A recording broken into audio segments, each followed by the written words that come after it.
Mau apa, Cuiri? Serahkan botol di tanganmu itu kepadaku. Kalian semua bukan tandinganku.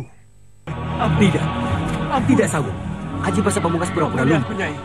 Dia berusaha menipu gurumu.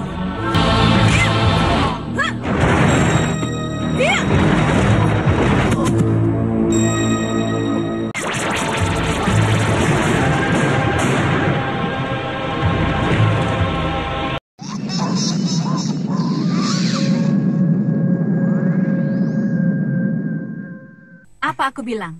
Kalau Kakang Bayu Seta bisa mengalahkannya, aku pasti juga bisa. Atas dasar apanya yang mengatakan bahwa Nyai yang menang? Andika tidak tahu aku pegang apa. Ini. Sungguh sangat menyedihkan. Nyai baru saja dipecundangi dan ditipu mentah-mentah. Coba periksa botolnya. Apa ada isinya?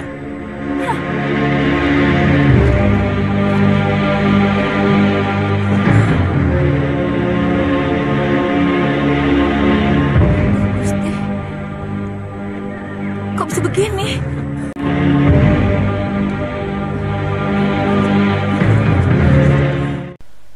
Melanjutkan cerita di episode sebelumnya, bahwa yang awalnya Dewi Racun sangat bangga bisa mengalahkan Aji Basa Pamungkas serta mampu mempertahankan botol tawanan, akhirnya kini menjadi sangat malu sendiri setelah Jatmiko membongkar kebodohan wanita itu. Sebab kenyataannya botol itu telah diganti dengan botol kosong oleh si Cikas tanpa disadari oleh Dewi Racun. Kini wanita itu pun langsung lari entah kemana.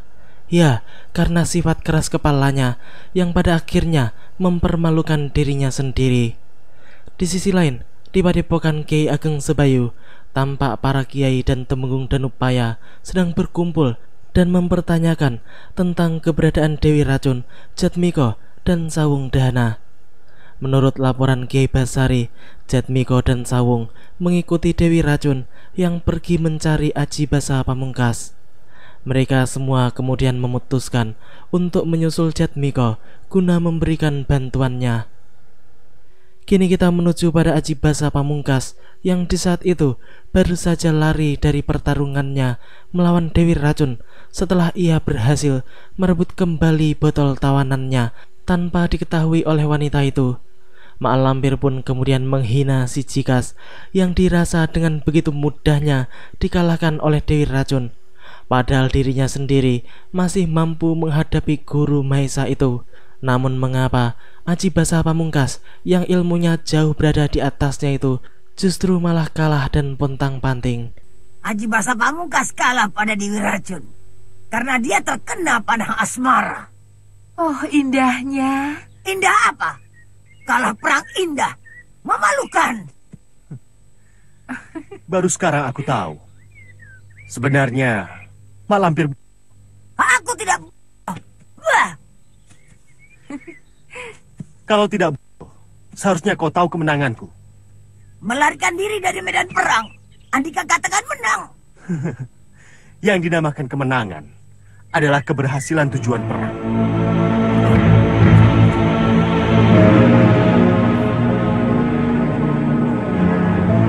Aku berperang untuk ini, bukan untuk membunuh kekasihku.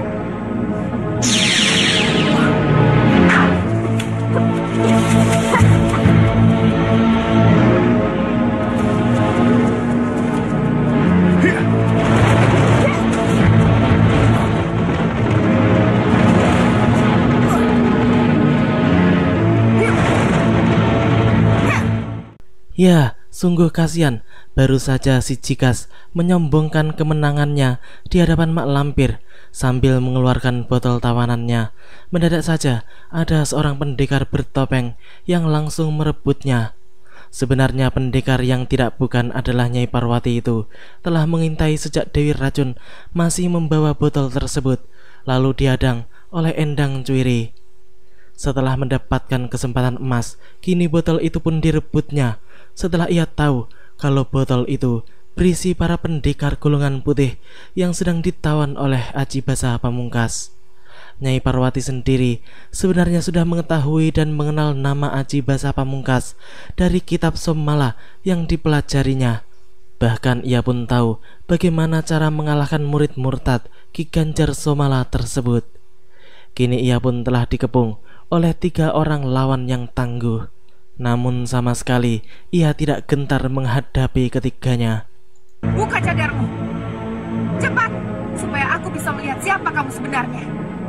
Tidak, bukalah sendiri kalau kamu bisa. Oh, begitu. Biar aku yang akan membukanya.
Berarti kau belum tahu siapa aku. Siapa bilang aku belum tahu? Kamu adalah murid dari Ki Ganjar Somala, murid murtad dan pengkhianat. Siapa kamu? Tidak perlu tahu siapa aku. Aji Basa Pamungkas pun sebenarnya sangat terkejut dengan kata-kata Nyai Parwati yang mengetahui tentang jati dirinya. Namun ia menutupinya agar tidak terlihat gugup dan gentar di hadapan lawannya itu. Si Cikas pun kemudian bersumpah akan membunuh pendekar bertopeng tersebut karena telah mengetahui tentang rahasia jati dirinya. Nyai Parwati sendiri pun sama sekali tidak gentar. Bahkan ia pun membibirkan kebusukan-kebusukan pendekar murtad itu sesuai dengan apa yang pernah dibacanya di dalam kitab Somala.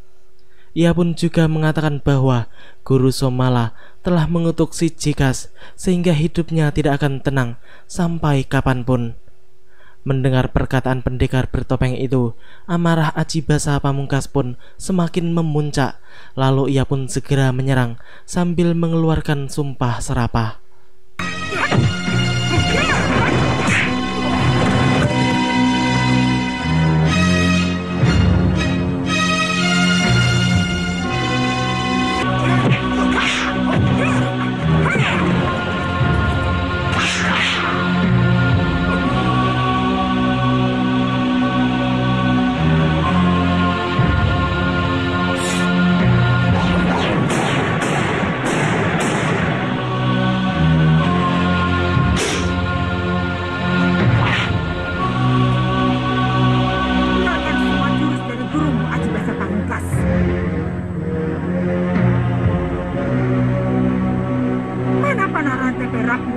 Menjadi andalanmu.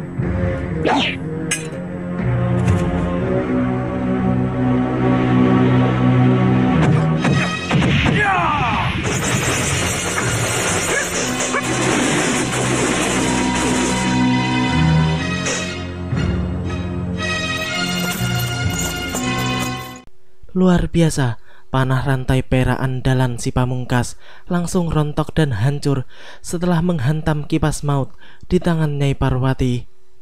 Hal itu jelas membuat si Cikas menjadi bengong dan serasa tidak percaya, sebab dengan begitu mudahnya senjata andalannya itu dihancurkan oleh lawan. Nyai Parwati pun kemudian kembali menantang si Pamungkas dan mempertanyakan mengapa ia berhenti menyerang. Ada apa Aji Basa Pamungkas? Kenapa berhenti? Aku harus tahu wajahnya. Aku harus bisa membuka cadarnya itu. Jangan bermimpi Aji Basa Pamungkas. Dia mengetahui isi hatiku. Pantas semua jurusku bisa dipatahkan. Nyai Parwati pun kemudian mengatakan bahwa di atas langit masih ada langit, dan Aji Basa Pamungkas pun langsung menanggapinya bahwa ialah langit yang paling atas. Ya, walaupun sudah jelas semua ilmunya dapat dihancurkan oleh pendekar bertopeng itu. Namun si Jikas tetap saja masih sombong dan merasa dirinya paling hebat, serta masih mampu mengalahkan lawannya itu dengan ilmu-ilmunya yang lain. Kini ia pun mempersiapkan ilmunya yang lain untuk menggempur lawannya itu.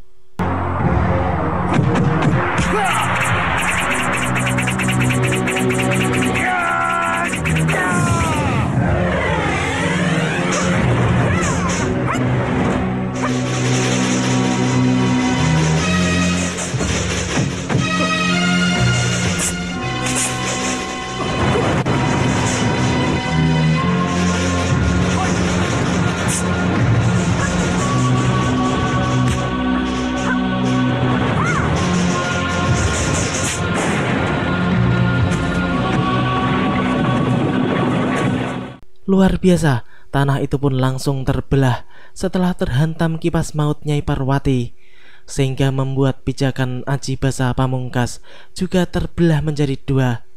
Pendekar sombong itu pun kini berdiri dengan kedua kaki terpentang lebar, menahan agar dirinya tidak jatuh ke dalam jurang buatan itu. Akan tetapi usahanya tidak berhasil, karena pada akhirnya dirinya tetap jatuh ke dalam, dan di sana Nyai Parwati pun menyerangnya dengan ganas.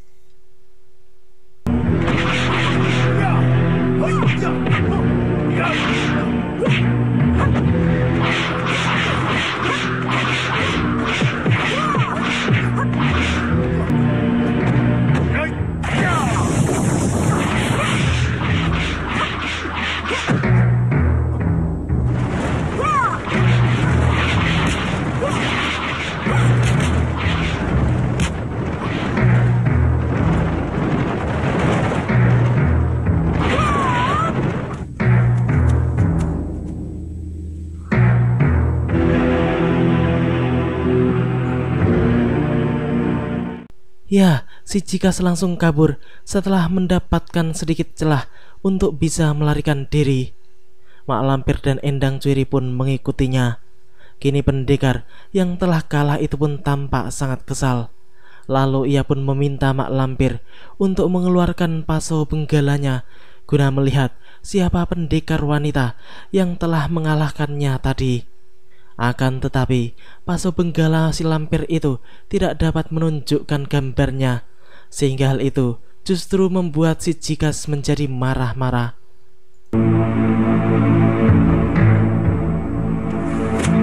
Ada apa? Tidak ada apa-apa. Katamu pasu benggalamu sakti, bisa melihat di seluruh permukaan bumi. Ayo, buktikan. Tunjukkan padaku siapa wanita lawanku tadi. Aku tidak tahu namanya. Bagaimana aku bisa membaca mantranya?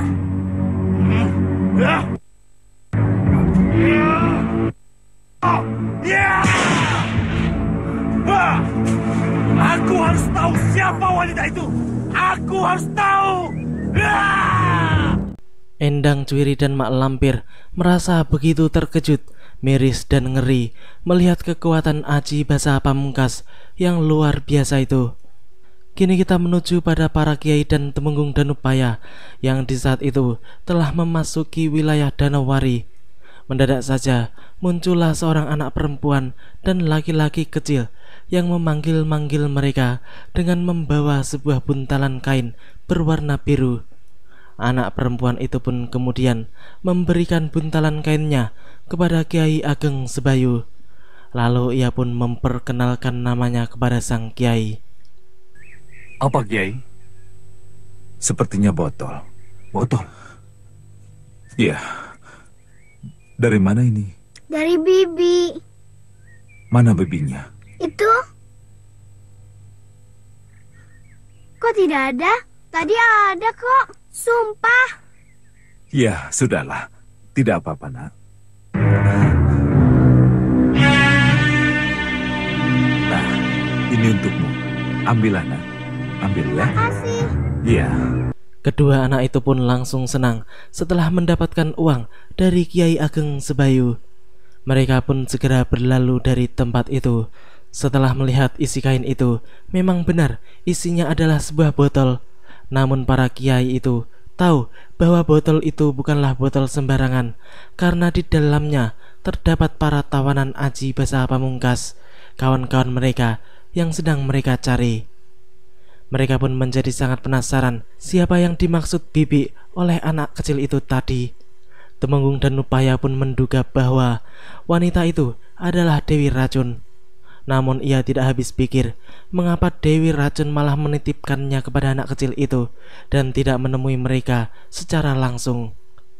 Kiai Ageng Jembar Jumantoro pun kemudian mengajak kawan-kawannya itu untuk mencari tempat yang aman guna melepaskan Kiai Jamas, Bagusajiwo, Santal Lima dan Wulandari yang sedang diperangkap di dalam botol tersebut. Kini kita menuju pada Nyai Parwati yang di saat itu tampak sedang membawa belanjaannya dan berpapasan dengan Dewi Racun. Ih, minggir!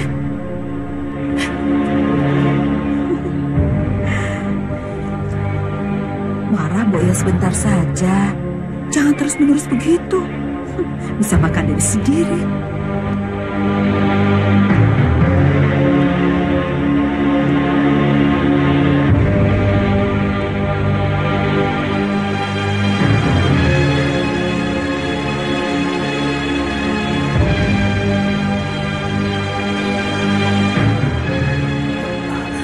Maaf, Nyai. Bisakah saya bertanya? Silakan. Kami berdua sedang mengikuti seorang ibu yang tadi lewat kemari. Apakah Nyai tahu dia lewat jalan yang mana? Ke sana. Sepertinya dia sedang marah. Betul, memang dia orangnya. Terima kasih, Nyai. Rahayu Bagio, Cimotu, Sastro Ajiningrat. Iya. Jatmiko dan Sawung pun langsung mengejar ke arah kepergian Dewi Racun. Namun mendadak saja Jatmiko teringat akan kata-kata wanita yang baru saja ditemuinya tadi. Ia pun mempertanyakan kepada Sawung apa yang tadi dikatakan oleh wanita yang mereka temui. Sawung memang tidak memperhatikannya sehingga ia tidak mengetahuinya. Jatmiko pun kemudian mencoba mengingat-ingat sambil mengikuti kata-kata wanita itu, yaitu Rahayu Bagyo Cimotu Sastro Ajiningrat. Paman Sawung itu pun tahu bahwa kata-kata tersebut merupakan sebuah kata sandi. Namun ia lupa kata sandi tentang apa. Sepertinya aku pernah mendengar kata-kata itu. Itu kata sandi, tapi aku lupa kata sandi apa. Ayo kita cari. Kemana lagi dia? Kurang ajar. Wah, jangan-jangan Nyai tadi bukan manusia biasa, tapi siluman. Siluman? Siluman gundulmu. Ayo. Kini kita menuju pada Mak Lampir dan Grandong yang di saat itu telah tidak bersama dengan Aji Basa Pamungkas. Ia memang sengaja menghindar agar dirinya bisa memusatkan perhatian untuk menggunakan paso benggalanya. Sebab Mak Lampir juga sangat penasaran siapa pendekar bertopeng yang telah mampu mengalahkan Aji Basa Pamungkas itu. Selanjutnya Mak Lampir pun segera mengeluarkan paso benggalanya. Namun ternyata hasilnya pun sama saja. Paso saktinya itu masih juga belum bisa menampilkan gambarnya, dan yang kelihatan hanyalah warna hitam kayak pantat panci. Setelah itu, si Lampir pun menuju markasnya untuk meminta bantuan kepada dua murid kecilnya yang di saat itu sedang bermain rumah-rumahan.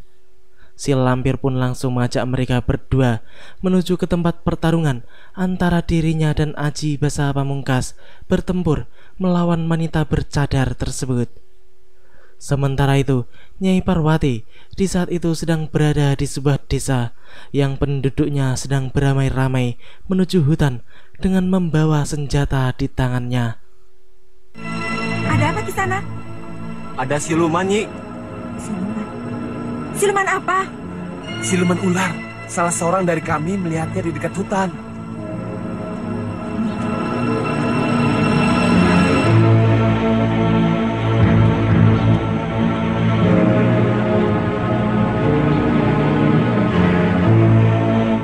Siapa lagi siluman ular yang dimaksud kalau bukan Raden Samba, yang di saat itu tidak menyadari bahwa keberadaannya sedang terancam. Di saat pemuda itu sedang enak-enak makan, mendadak saja ia dikejutkan dengan suara ribut percakapan para penduduk yang datang ke tempat itu. Tentu saja hal itu membuatnya sangat kaget dan panik, sebab ternyata tempatnya itu telah didatangi oleh puluhan penduduk dengan senjata di tangannya. Pemuda itu pun berusaha untuk kabur, namun dirinya justru langsung terkepung. Raden Samba pun berteriak-teriak untuk mengusir orang-orang kampung itu. Ia pun mengatakan bahwa ia tidak ingin membunuh orang lagi. Namun apa daya, mereka semua tidak mengerti bahasa Raden Samba. Yang kedengaran di telinga mereka hanyalah desisan-desisan ular biasa. Aku tidak mau membunuh lagi.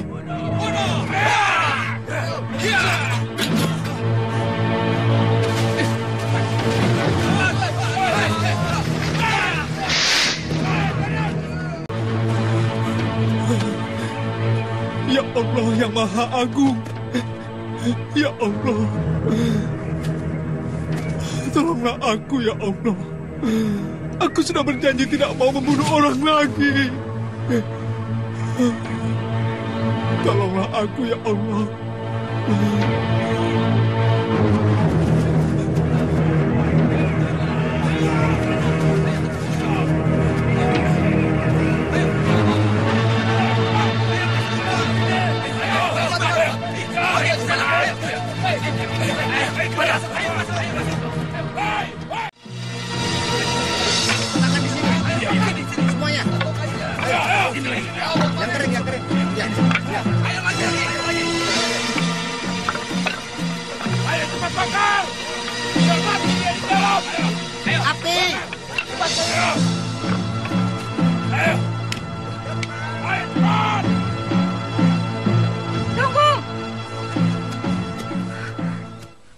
Andika semua mau membunuh seseorang.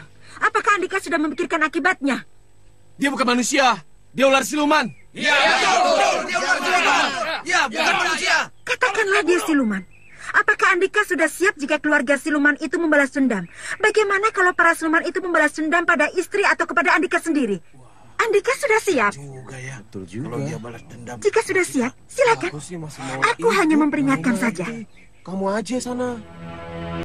Orang-orang itu pun langsung terdiam semuanya mendengar kata-kata Nyai Parwati. Mereka pun mulai menyadari dengan ulah jahat mereka. Salah satu dari mereka pun kemudian mempertanyakan siapa wanita itu sebenarnya. Nyai Parwati pun langsung menjawabnya bahwa ia adalah hamba Tuhan yang menginginkan hutan itu lestari, serta menginginkan para penduduk itu memiliki kasih sayang dan belas kasih kepada sesama makhluk Tuhan. Setelah mendengar pernyataan wanita bertopeng itu yang sangat mengena di hati mereka, seluruh orang kampung itu pun kemudian langsung bubar meninggalkan tempat tersebut. Setelah itu, Nyai Parwati pun langsung memasuki gua untuk mencari Raden Samba. Awalnya, pemuda itu takut dan ia tidak mau menampakkan diri. Namun akhirnya, ia pun mau keluar dari persembunyiannya setelah yakin jika yang datang adalah orang baik-baik. Pemuda itu pun mengucapkan banyak terima kasih kepada Nyai Parwati yang telah mau menolong nyawanya. Nyai Parwati pun menjadi bengong melihat bentuk tubuh ular pemuda di hadapannya. Setelah tersadar karena panggilan Raden Samba, wanita itu pun kemudian bertanya apakah manusia setengah ular yang ada di hadapannya itu adalah bangsa siluman ataukah yang lain. Aku manusia biasa yang disihir jadi siluman ular dengan ilmu sarpakanaka.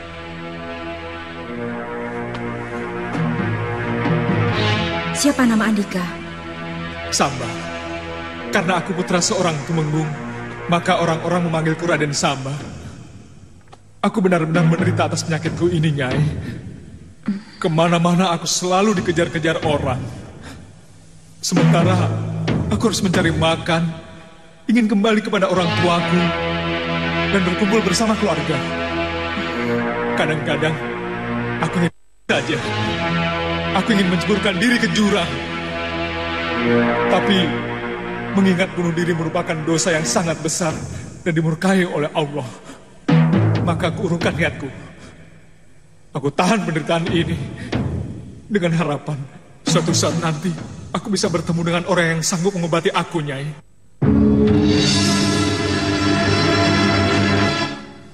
Barangkali Andika pernah mendengar. Tapi siapa yang bisa mengobati sihir ilmu Sarpakanaka? Konon kabarnya seorang datuk dari bangsa jin yang bernama Datuk Larang Tapa. Aku sudah mencarinya kemana saja, Nyai. Tapi aku belum berhasil menemukannya. Datuk Larang Tapa. Nyai Parwati pun mencoba untuk mengingat-ingat nama Datuk Larang Tapa. Namun ternyata ia merasa memang belum pernah mengenal nama tersebut. Ia pun kemudian mengatakan bahwa dirinya akan menolong Raden Samba, namun ia tidak tahu apa yang harus ia perbuat. Pemuda itu pun kemudian mengatakan bahwa ada dua yang dibutuhkannya saat ini, yaitu tempat sepi yang tidak pernah didatangi oleh manusia, serta hadirnya Datuk Larang Tapa untuk mengobati sihirnya. Setelah berpikir sejenak, Nyai Parwati pun mengatakan bahwa ia mengetahui tempat yang aman untuk persembunyian Raden Samba. Ia pun tidak mengatakannya di mana, namun ia langsung mengajak pemuda itu dan mengantarkannya menuju ke tempat yang dimaksud. Akan tetapi, di tengah perjalanan, mendadak saja mereka berdua dicegat oleh segerombolan pendekar golongan hitam yang menginginkan Raden Samba. Mereka menduga bahwa siluman ular seperti Raden Samba pasti memiliki batu mustika yang hebat. Oleh karena itu, mereka pun sangat ingin memilikinya. Lelaki ini bukan siluman. Dia terkena sihir Sarpakanaka. Dia tidak memiliki batu mustika yang kalian inginkan. Jangan bohong, Nyai. Kami bukan anak kecil yang mau ditipu begitu saja. Kami tidak percaya. Tidak, dia tidak berdosa.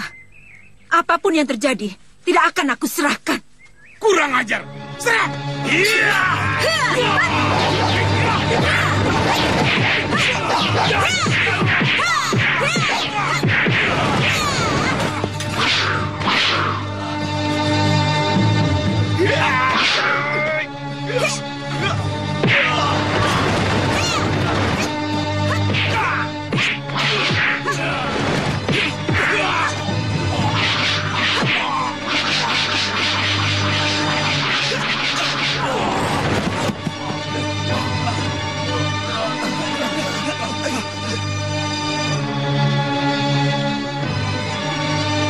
Terima kasih, Nyai. Untuk yang kedua kalinya Nyai telah menyelamatkan nyawa saya. Sampai kapanpun saya tidak akan melupakan jasa Nyai. Raden, setiap aku melakukan kebaikan, aku seperti membuang ludah. Setiap ludah yang aku buang, aku melupakannya. Aku tidak pamrih untuk dibalas, Raden.